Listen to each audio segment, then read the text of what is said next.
And now your man, Donovan Sharpe. What's up, guys? It's your man, Donovan Sharpe, and welcome to the 519th edition of TSR Live. We are presented by Gorilla Mind Rush, which is the best supplement for focus, energy, concentration, and productivity. Join the other 500-plus men and support the show. Go to donovansharpe.com/Gorilla Mind Rush to support the show and drastically increase your productivity. Again, that is donovansharpe.com/Gorilla Mind Rush. Let's get right to it. There's a hidden truth among successful individuals that the vast majority of people are completely unaware of. This virtually unknown truth is the very reason these individuals are extremely successful, masters of their craft, people who build enormous wealth, change the economy, change the world. This unrecognized truth is what most, if not all, successful people have in common, and that is that they are not normal people. Yes, they certainly function the same way in their everyday lives like the rest of us. They put their pants on one leg at a time. They have families. They have friends they care about. They have fears. They have hopes and dreams and so on and so forth, just like everybody else. But where these people differ from the rest of the general normal population is their mindsets and methods are not normal. Not by a long shot, guys. Tiger Woods has won 15 majors and is one of the greatest golfers ever. And the reason he became great was his obsessive drive to succeed. Tiger Woods used to practice 13 hours a day. He'd get up at 4 a.m., he'd lift weights, he'd work on a swing, he'd go out and play 18 holes, then get another workout in before he finally stopped. And even then, his former trainer, Hank Haney, said that he would watch hours of film on his own swing until he finally passed out and fell asleep. At age 4, Wolfgang Amadeus Mozart learned to play the piano because he wanted to win the affections of his father.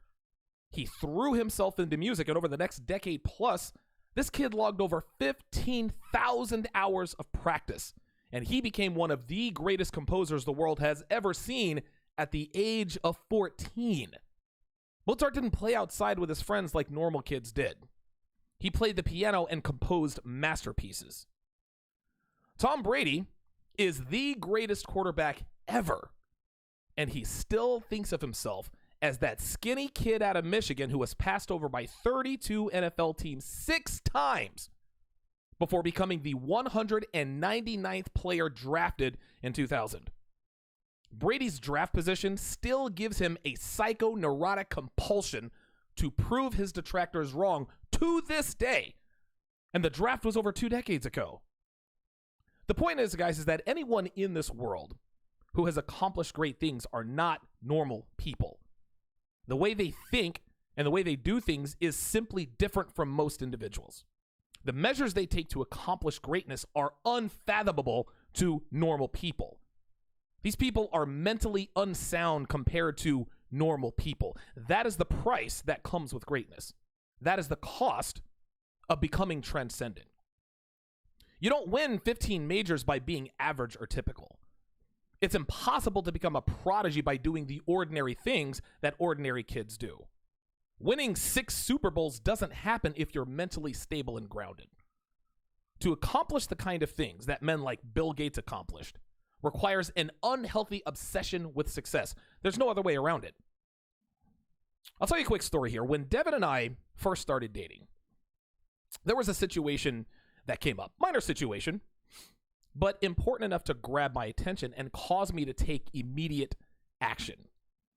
And after my fiery tirade about the situation, she asked me, she said, "All right, I understand what you're saying, Donovan, but do you think a normal man would react in this way to this situation?" Now, when she said this to me, guys, my anger completely subsided. It went away immediately. And the reason my anger subsided is because I knew right then Devin was about to learn who I really was.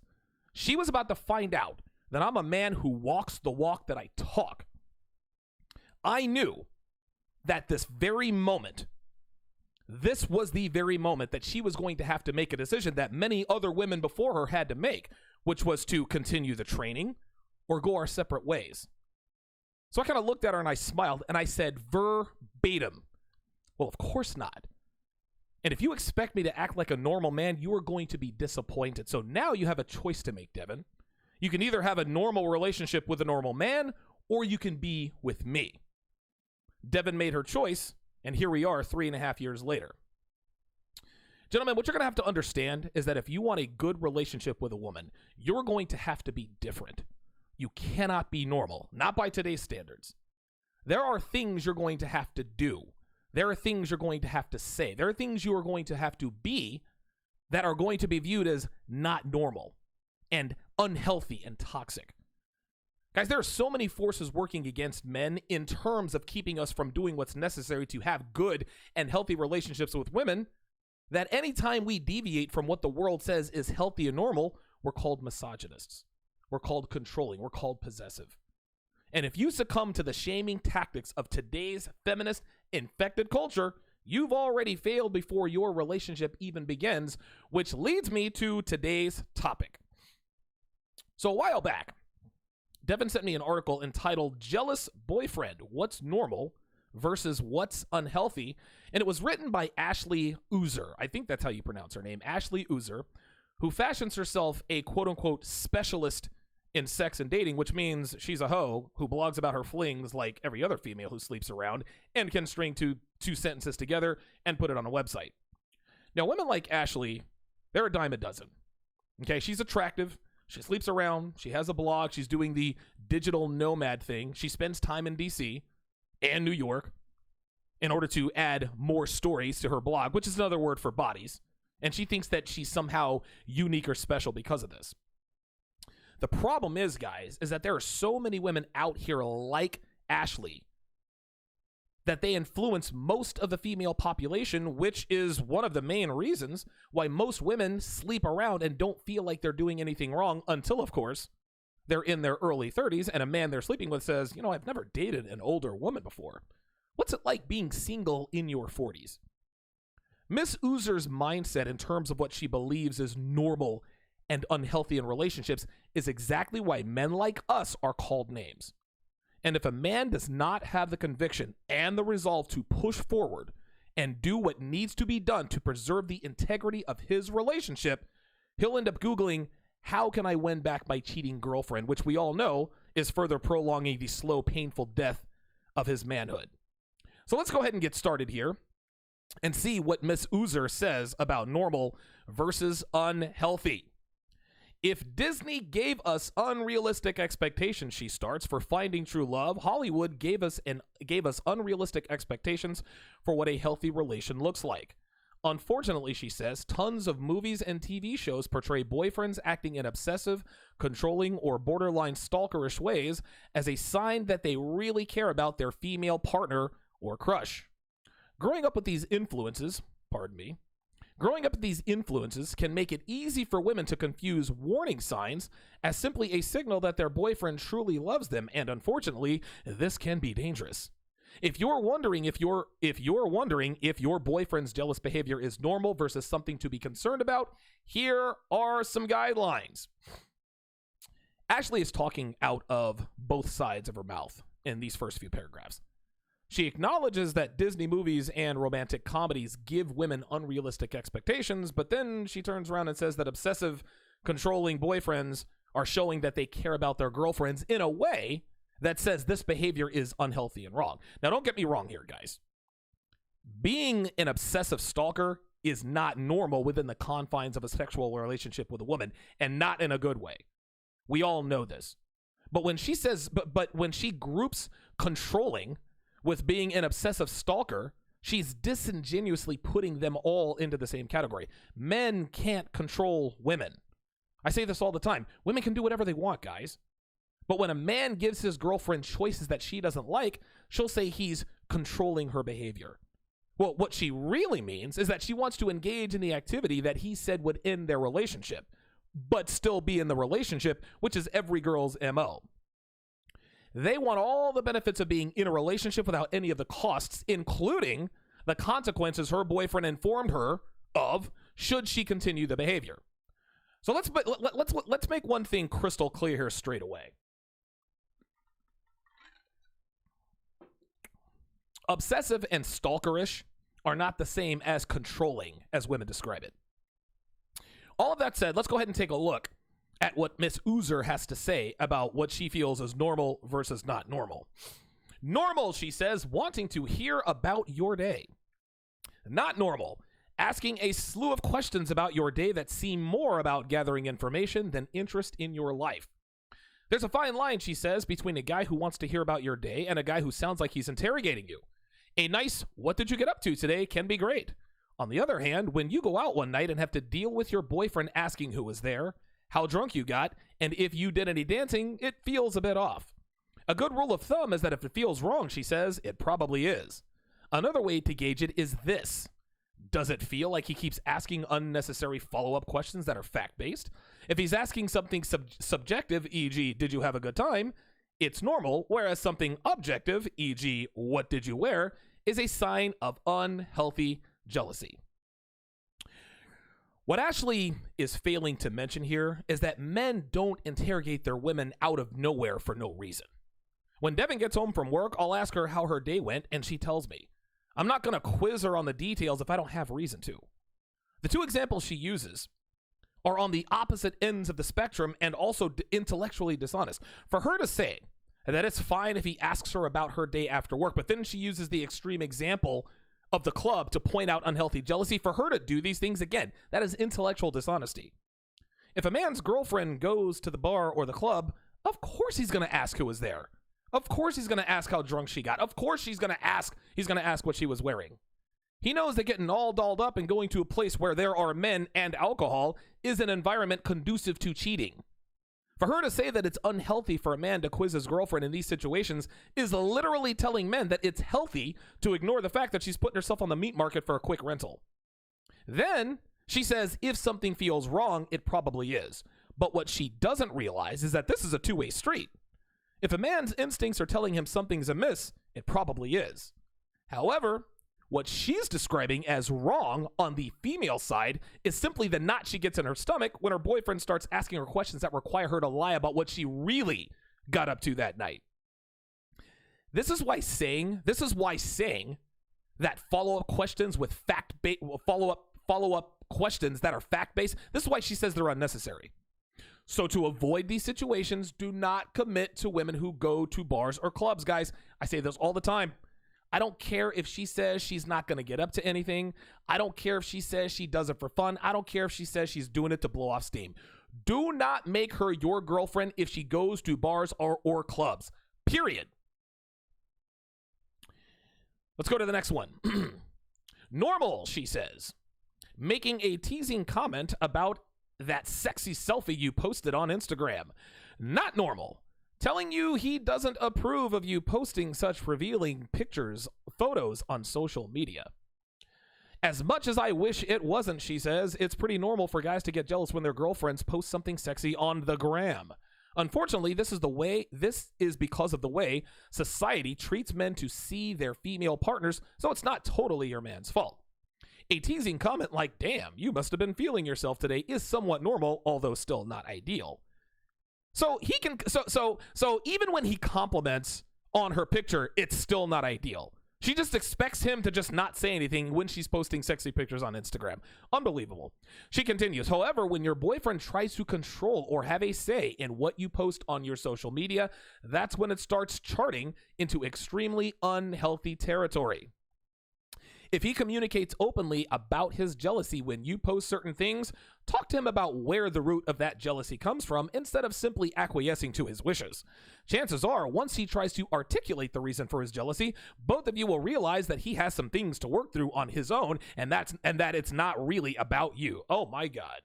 Unbelievable. So she says it's pretty normal for guys to get jealous when their girlfriends post something sexy on Instagram, but then she says it's not normal when he says he disapproves of it. This is the typical case of a woman knowing exactly how a man would react, but not giving credence to why he reacts this way. What Ashley is saying here is that I'll just put it to you like this way.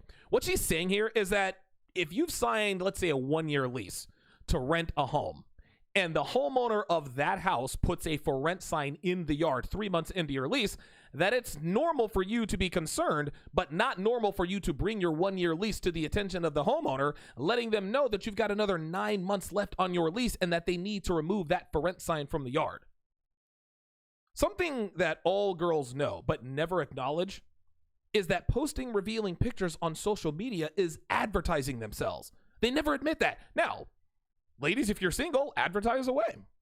No harm, no foul. If you're looking to hook up with a bunch of dudes, that is perfectly fine if you're single. But when you are in a relationship, expecting your boyfriend to remain silent is ridiculous. Of course he's going to have a problem with it. You're a taken woman and you're acting like you're not. That's going to rub him the wrong way. That is normal. Then, the same girls who are in relationships who post sexy pictures on social media, they get all butthurt and start throwing around accusations when their boyfriends don't say anything about it. OMG, he doesn't care about me. He must be cheating if he doesn't have a problem with me posting booty pics on IG. So we're damned if we do and damned if we don't. So here's a lesson for the ladies. And ladies, I really want you to listen up because you need to read between the lines here. Do not expect a man of value to sign a lease for an Airbnb. Again, I'm going to say it again. Do not expect a man of value to sign a lease for an Airbnb. Ladies, understand this. There's nothing wrong with being an Airbnb if you're not ready to rent out or sell your place. But you can't expect a tenant not to raise hell when he sees the house on Airbnb. This is the problem with women. They want a permanent renter to pay the rent every month, but then they still want the extra income that comes from weekend tenants on Airbnb, and it doesn't work that way. Your tenant is not going to be okay when somebody shows up to stay for a few days while they're still there, any more than your boyfriend is going to be okay with you advertising yourself on social media. That's not unhealthy. That's a man who expects his woman to act like she's in a relationship. Big thanks to Zachariah Hayes with the $10 super chats. Appreciate that. Let's move along.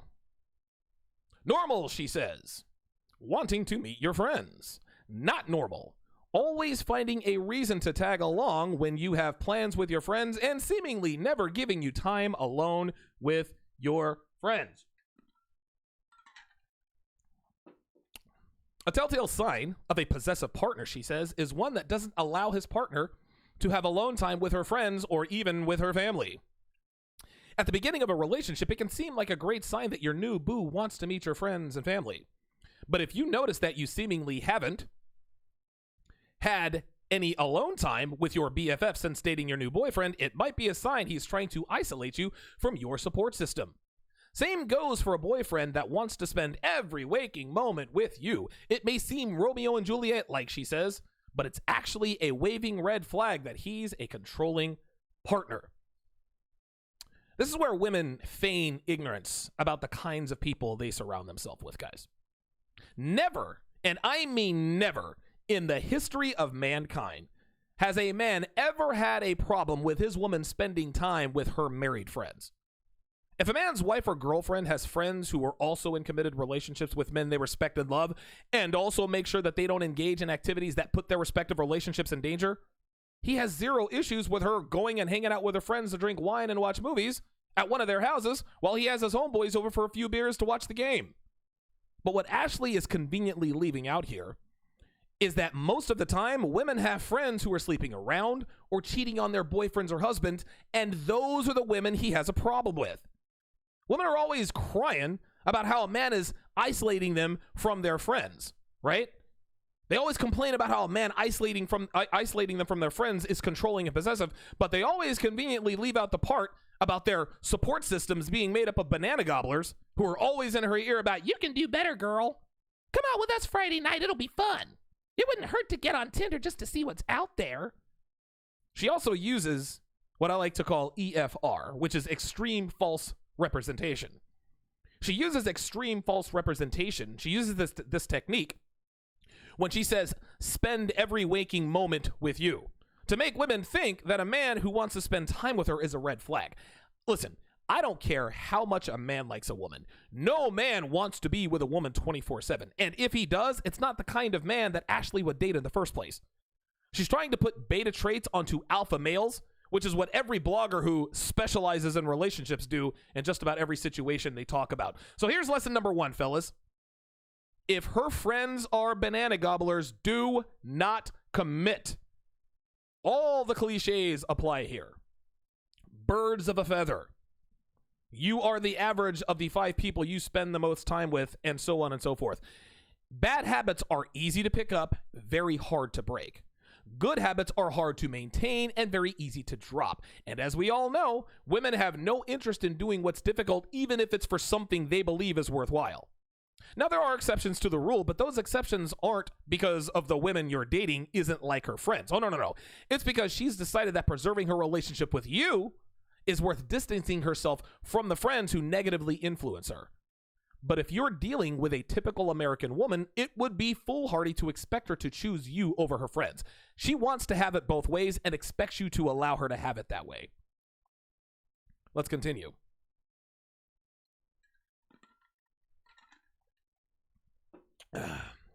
Normal, she says, asking about your ex. Not normal.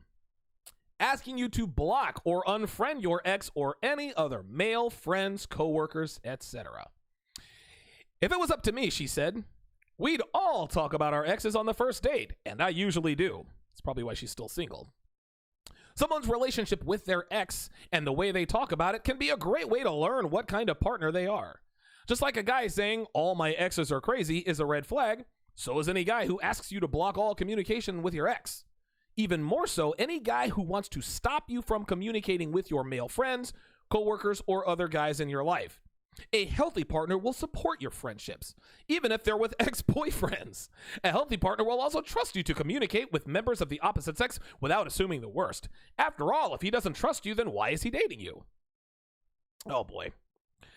So now she's advising women to stay away from men who have a problem with their girlfriend staying in contact with men they've slept with in the past. This is why relationships are in the toilet, guys. Women actually follow advice like this, but then wonder why they can't keep a man who's worth a damn. So here's lesson number 2, guys. Any woman who talks about her ex is not over her ex. I understand that Ashley is sort of trying to endorse what she believes is open and honest communication. But what she's doing is sabotaging a girl's chance at a relationship by advising her to talk about her ex on the first date. If she's on a date with a man of value, he's going to bounce like a bad check because he knows that any woman who talks about her ex isn't over her ex. Hell, even men without red pill awareness know this. This is why I advise men to make it crystal clear that in order to keep your commitment, keeping in contact with exes, being friends with men who aren't gay, and hanging out with male co-workers outside of the office is prohibited.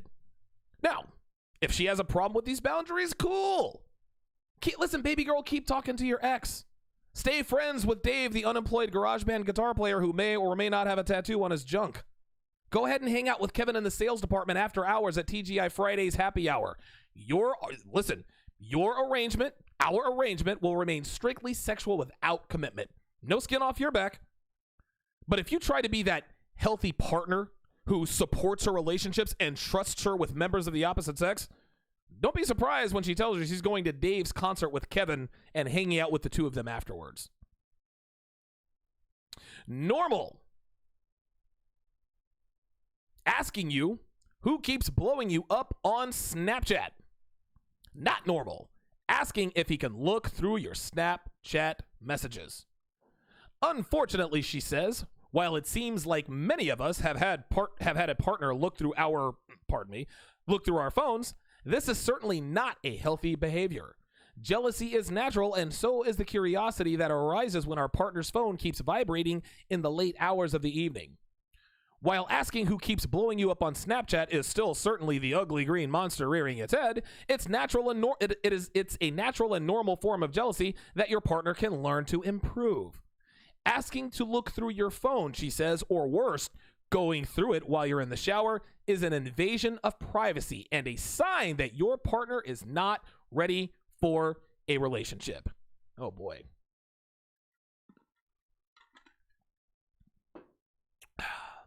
Well, she's half right here, guys. This is a sign of not being ready to be in a relationship. But a woman protecting her privacy means that she is not ready to be in a relationship. Understand this, guys. Jealousy and curiosity are two very, very different things, but neither one has anything to do with a man requiring a woman to hand over her phone if he suspects anything. For this woman to say that it's unhealthy for a man to want to look through his girlfriend's phone if it's been vibrating at all hours of the night is exactly the reason why women are just positively befuddled as to why a guy they really like won't commit. These are the girls who ask, where have all the good men gone? You know what? I'll tell you where all the good men have gone. They're with the girls who aren't on Facebook and Instagram attention seekers. They're with the girls who have cut off all contact with their exes. They're with the girls who stay off social media. They're with girls who are upfront about what they're doing, where they are, who they're doing it with, and when they'll be home. They're with the girls who have no problem handing their phones over to their boyfriends when they ask to see it. They're with the girls who aren't at the bar or the club every goddamn weekend. They're with the girls who don't have accounts on Tinder, Bumble, Plenty of Fish, Match.com, Christian Mingle, Farmers Only. They're with the girls who don't lie to them. They're with the girls who proactively earned their trust. Ladies, if you want attractive men to trust you, there is a price to be paid. If you're not willing to pay that price, that's fine. Most women aren't. But don't come crying to me when you're 39 and still single talking about where have all the good men gone. Don't cry about not getting something of value for free because you were unwilling to pay for it. Part of that price is giving up all autonomy and privacy when it comes to your phone. And this is simple. If you have nothing to hide, then you should have no problem handing your phone over when he asks you for it. Well, if he trusts me, he shouldn't have to ask. Oh, no, sweetie. He doesn't trust you. See, that's where this is where women go wrong, guys. They assume that if a man is sleeping with them, then he must also trust them. They assume that if a man commits to her, then he must also trust her. And listen, I'm here to tell you, nothing could be further from the truth as far as high-value men go. People ask me all the time, do you trust Devin? And my answer is, I trust Devin to be a woman. I trust that as a woman, Devin lacks the impulse control to exercise that impulse control in situations that are conducive to infidelity. So I keep her from putting herself in those situations. Now, I don't make her do anything, guys. She chooses to allow me to protect her from herself. If there ever comes a day where she doesn't want to comply with my demands in that regard, then I know it's time to go. That's life. Guys, understand this, man.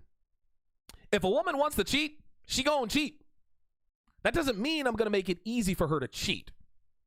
If somebody wants to rob your house bad enough, they'll figure out a way to do it regardless of how well your locks and your security system works. But that doesn't mean I'm gonna unlock my doors and disarm my security system. If you want to rob me, you're gonna have to earn it. If your woman wants to cheat, she's gonna have to earn that too. Not requiring access to your woman's phone at all times is the equivalent of disarming your home security system and unlocking your door. At that point, it's not a matter of if you get robbed. It is a matter of when. And women know this, which is why they don't want to give men access to their phones. Which again, it just means they're not ready to be in a relationship. They still want to be an Airbnb. Keeping your woman in line in this day and age, guys, it requires you to act like Tiger Woods, Mozart, and Tom Brady. Now, should it be this way? Should men have to engage in activities that are viewed as toxic and oppressive just to have a chance at a good relationship with a woman? Of course not. But this is the way it is, guys. You can either accept it and take the measures necessary to have the kind of relationship you want, or you can continue to be taken advantage of by women because you're afraid to grab your Y chromosome and get my 7-hour course on how to train her properly.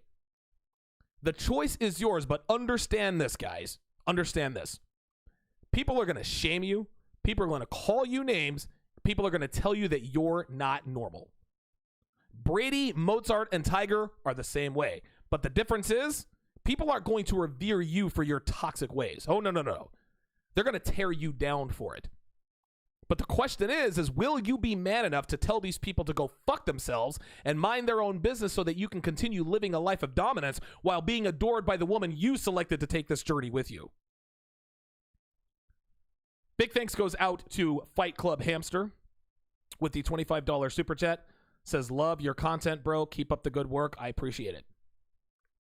Thanks for watching, guys. We'll see you next time.